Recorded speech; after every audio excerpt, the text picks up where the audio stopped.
वैसे राजस्थान कांग्रेस में कहने सुनने और सुनाने के लिए बचा क्या है।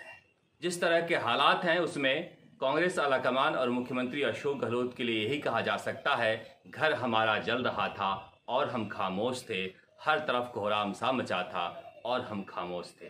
वैसे सचिन पायलट के समर्थक भी यही कह रहे हैं, याद आएगी जिंदगी तेरी महफिल में एक दिन, जुल्म हम पर हो रहा था और हम खामोश थे। राजस्थान की राजनीति बिल्लियों और बंदरों से आगे निकलकर अब शेर और गीदड़ तक पहुंच गई है।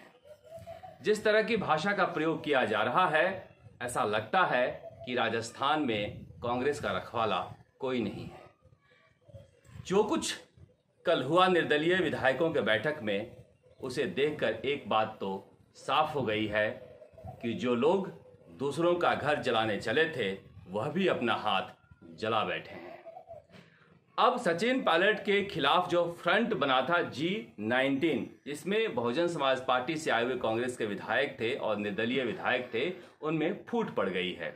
जैसे ही कल अशोका होटल में राजेंद्र गुढ़ा पहुंचे, जो बहुजन समाज पार्टी से कांग्रेस में आए हैं, उनको देखते ही सिरोही से आने वाले निर्दलीय और कांग्रेस के संबद्ध विधायक आग बबूला हो गए। चिल्लाने लगे, ड्राइवर कहाँ है, गाड़ी कहाँ है, जल्दी बाहर निकालो यहां से। उधर राजेंद्र गुढ़ा धीरे धीरे मुस्कुरा रहे थे और मीडिया को यह बता रहे थे कि संयम लोढ़ा ने मुझे फोन करके बुलाया है, मैं तो गांव में था। ऐसा लग रहा था वह यह बताने आए हैं कि ये सारा कार्यक्रम संयम लोढ़ा ही कर रहे हैं। सबको बुलाकर इकट्ठा कर सचिन पायलट के खिलाफ जो फ्रंट खड़ा कर रहे हैं, वो संयम लोढ़ा ही कर रहे हैं। जाते जाते राजेंद्र गुढ़ा यह भी कह गए, संयम लोढ़ा को मंत्री बनने की जल्दी पड़ी है। साथ में उन्हें लगता है इस बात का अंदाजा हो गया है कि आपस में लड़ाकर जो मंत्री बनने का ख्वाब देखा था, उसे खत्म किया जा रहा है। तो यह भी कह गए कि बहुत सारी जगहें मंत्रिमंडल में खाली है, उसे भरना चाहिए। यहां तक कि शिक्षा मंत्री गोविंद सिंह डोटासरा भी अपना पद छोड़ना चाहते हैं। राजेंद्र गुढ़ा एक मंजे हुए खिलाड़ी हैं और कुछ भी ऐसा नहीं कहते हैं, सब कुछ सोच समझकर वो बोल रहे थे। दूसरी तरफ संयम लोढ़ा को गुस्सा इतना क्यों आ रहा था, समझ में नहीं आ रहा था। निर्दलीय विधायकों को लेकर चले गए वो सर्किट हाउस और वहां पर जिस तरह से प्रेस कॉन्फ्रेंस किए, निश्चित रूप से बगावत के समय जब सचिन पायलट ने बगावत की थी, तब भी इस तरह के हालात नहीं थे कि इस तरह से कांग्रेस के संबद्ध सदस्य प्रेस कॉन्फ्रेंस कर सचिन पायलट के बारे में उल्टा सीधा बोले। क्या मुख्यमंत्री अशोक गहलोत को यह अच्छा लग रहा है? जो कुछ छीछा लेदर यहां पर हो रही है राजस्थान में कांग्रेस की, उसे देखकर हर कांग्रेसी दुखी है, तो फिर कांग्रेस के नेता दुखी क्यों नहीं हो रहे हैं? अब देखिए, जिस तरह की बातें वहां कही गई और जिस तरह के हालात वहां थे, संयम लोढ़ा ने कहा कि कांग्रेस कहे तो हम फर्श पर पोछा लगा लेंगे। अब उनसे कौन पूछे कि हारने के बाद भी टिकट दिया था, एक बार मना किया तो पार्टी से बगावत कर बैठे और अब बता रहे हैं कि कितने समर्पित हैं। साथ में यह भी कह दिया कि मंत्री बनना चाहते हैं, कोई साधु महात्मा नहीं है।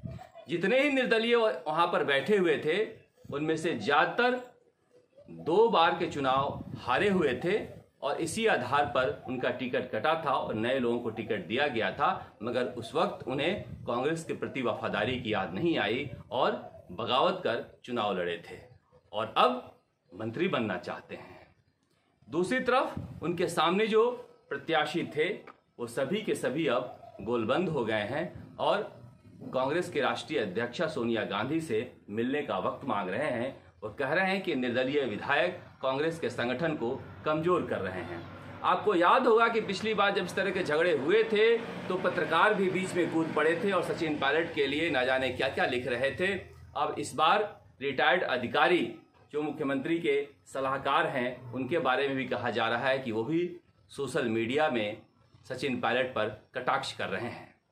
कहीं ऐसा ना हो कि जिस तरह के हालात पत्रकारों और नेताओं के बीच है, अफसरों के बीच हो जाए और अफसर भी 2 गुट में बट जाएं और जिस हालात से राजस्थान गुजर रहा है और बद से बदतर हो जाए। इसलिए बेहतर है कि कांग्रेस आलाकमान अगर समझौता कराना चाहता है तो मुख्यमंत्री अशोक गहलोत और सचिन पायलट साथ बैठकर राज्य को राजनीतिक शांति की तरफ ले जाएं और तरह तरह के बहाने करके शांति के प्रक्रिया को डिरेल न करें।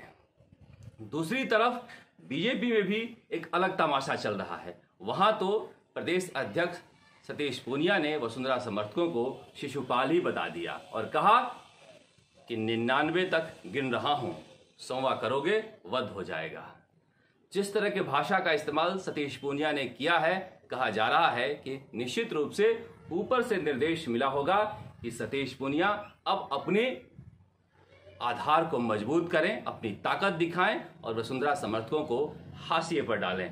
लेकिन सवाल उठता है कि क्या वसुंधरा समर्थक चुप रहेंगे, क्योंकि कहा जा रहा है कि बहुत जल्दी ही बड़े जलसे की तैयारी की जा रही है। ऐसे में माना जा रहा है कि राजस्थान में फिलहाल कोई राजनीतिक शांति दूर दूर तक नहीं दिखाई दे रही है। उधर सचिन पायलट इस उम्मीद में बैठे हैं कि कांग्रेस आलाकमान पंजाब में फंसा हुआ है, एक बार पंजाब से निकल जाए तो राजस्थान के लिए वो अपनी बात रखना शुरू करें। राजस्थान तक के लिए जयपुर से शरद कुमार।